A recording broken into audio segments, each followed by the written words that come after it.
क्या आपने कभी सुना है कि एक हाथी ने भगवान विष्णु को पुकारा और स्वयं नारायण गरुड़ पर सवार होकर उसकी रक्षा के लिए आए? आज हम जानेंगे गजेंद्र मोक्ष की अद्भुत कथा, जो हमें सिखाती है सच्ची भक्ति और समर्पण की शक्ति। नमस्कार मित्रों, स्वागत है आपका स्पिरिचुअल टेल्स बाय अनुराग में, जहां हम आपको भारतीय पुराणों की गूढ़ और प्रेरणादायक कथाओं से परिचित कराते हैं। आज की कथा है गजेंद्र मोक्ष, जो श्रीमद् भागवत महापुराण के 8वें स्कंद में वर्णित है। यह कथा न केवल एक हाथी और मगरमच्छ की लड़ाई की है, बल्कि यह हमें सिखाती है कि सच्चे समर्पण से कैसे भगवान स्वयं अपने भक्त की रक्षा के लिए आते हैं। गजेंद्र एक शक्तिशाली हाथी वास्तव में अपने पूर्व जन्म में पांडव देश के राजा इंद्रद्युम्न थे। वे भगवान विष्णु के परम भक्त थे। एक बार जब वे ध्यान में लीन थे, ऋषि अगस्त्य उनके पास आए। राजा ने उनका उचित स्वागत नहीं किया, जिससे क्रोधित होकर अगस्त्य ने उन्हें हाथी बनने का श्राप दिया। लेकिन उनकी भक्ति के कारण अगस्त्य ने आशीर्वाद भी दिया कि जब वे सच्चे समर्पण से भगवान को पुकारेंगे, तब भगवान उन्हें स्वयं मोक्ष प्रदान करेंगे। उसी झील में रहने वाला मगरमच्छ भी अपने पूर्व जन्म में एक गंधर्व था, जिसका नाम हुहु था।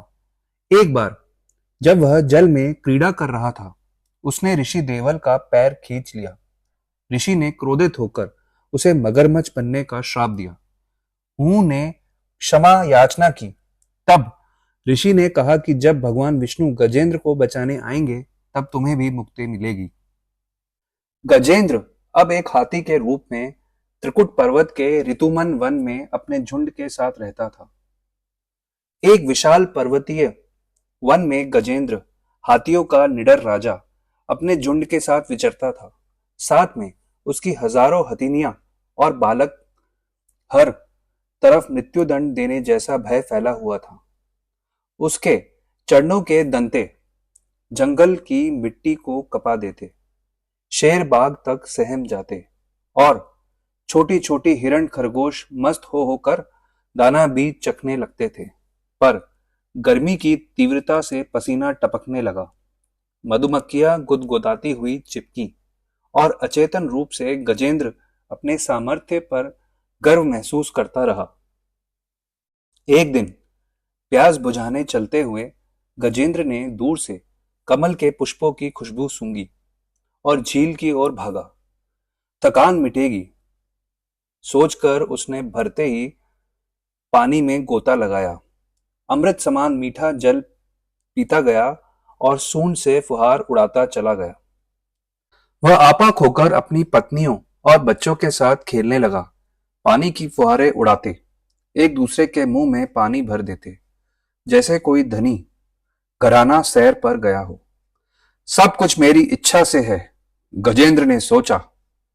कोई मुझे एक खरोच भी नहीं पहुंचा सकता। लेकिन तभी झील की गहराई से एक मगरमच्छ ने अचानक उसके वक्षस्थल पर वार किया और उसका पैर पकड़ लिया। गजेंद्र ने अपनी अपार शक्ति लगाई, खींचा, घूमा, मगर मगरमच्छ ने भी अपनी चपलता से उसे पानी में खींच के रखा। 1000 वर्षों तक यह द्वंद्व चलता रहा। चारों ओर की सहायक हथिनियां, उन्हें शावक, नन्हे शावक सभी उसकी मदद के लिए आए, पर वे सब घबराकर पीछे हटते गए। गजेंद्र ने अपनी पूरी शक्ति लगाई, लेकिन वह खुद को छुड़ा नहीं सका। थक हार कर गजेंद्र ने देखा, जिसकी शक्ति पर वह निर्भर था, वही अब दुर्बल था। वही मगरमच्छ निरंतर खींच रहा था। उसने समझा, मेरी पत्नियां भी, मेरे साथी भी मेरे बल के आगे असमर्थ सिद्ध हुए। यह काल मृत्यु का सर्प मुझे अकेला छोड़ नहीं रहा। अब कोई बचाएगा कौन?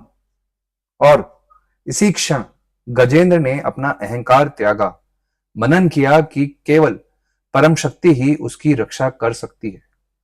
अंततः जब गजेंद्र ने अपनी शक्ति का त्याग कर भगवान विष्णु को सच्चे हृदय से पुकारा, तब भगवान विष्णु गरुड़ पर सवार होकर आए और अपने सुदर्शन चक्र से मगरमच्छ का वध किया। गजेंद्र ने भगवान विष्णु की स्तुति की, जिसे गजेंद्र स्तुति कहा जाता है। यह स्तुति भक्ति और समर्पण का अद्भुत उदाहरण है। भगवान विष्णु ने गजेंद्र को मोक्ष प्रदान किया और अपने धाम बैकुंठ ले गए। यदि आपको यह कथा प्रेरणादायक लगी हो तो कृपया इस वीडियो को लाइक करें, अपने मित्रों के साथ साझा करें और हमारे चैनल स्पिरिचुअल टेल्स बाय अनुराग को सब्सक्राइब करें। आप किस पौराणिक कथा के बारे में अगली बार सुनना चाहेंगे, कमेंट में जरूर बताएं। जय श्री कृष्ण, जय श्री हरि।